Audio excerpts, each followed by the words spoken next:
Do you connect with any other forms of spirit, whether it's, spirits from another dimension, whether it's animal spirits? Is there anything else that Mm. comes through to you, not just people? Oh, I had the most incredible experience with a dog actually just last week. Oh, Beautiful white dog.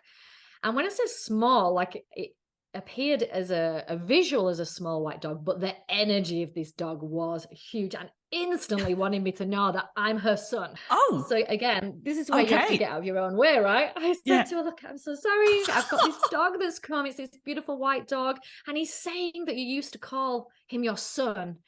And she just burst into tears. He told me that she'd been grieving and she carried intense sadness, and he just really wanted her to stop being sad. And on top of that, he was showing me things like some dog bowls that were in her house, and he was, showing me exactly where these bowls were. He showed me that in the back of her car, she still carried his lead around, and that she doesn't need to do that. He was coming with the message that it doesn't mean that you've forgotten me if you put those bowls away now. Oh, It's time to put the bowls away.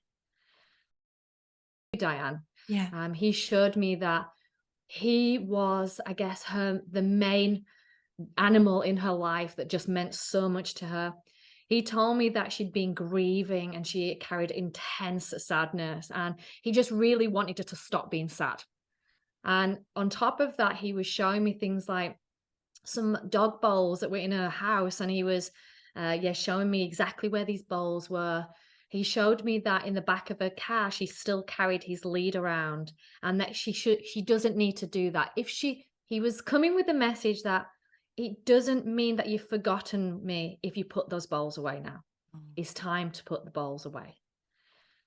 And I gave all of this information to Michelle, and she was just in incredible amount of tears, and I could feel the grief, and this sadness, and the shock at what she was hearing as well, yeah. honestly. And afterwards, she told me that this was her little boy. That's what she used to call Yeah. him, his son. And he So today we have this incredible opportunity where I am getting the chance to interview Liz Volpe. So Liz being my co-host and the actual reason that I'm here doing this podcast in the first place, I have been dying to do an interview on Liz. And in last session that we had, the last episode, we interviewed David the medium. And for me, so many questions came up after that we just thought, yeah, we need to jump in with the next episode, going into the life of a medium, the experience of a medium, and unpacking some of Liz's personal experience, because we've only touched on this in the first and second episodes here. So, Liz, this is truly bizarre for both of us. I don't know whether you're feeling it, but for me to interview you just seems absolutely crazy that we're doing this. But I feel like it's absolutely necessary at the moment just to start digging that little bit deeper into you, into your gifts, and into your experience in the world. Yeah, why not? I actually feel a bit nervous here. The pressure is on. The pressure is on, but this is what we agreed when we started doing spiritual as fuck, that was Yes. it. It was like, we're not holding anything back. We are going to absolutely be real and raw. Okay, I So promise I will be as honest as possible.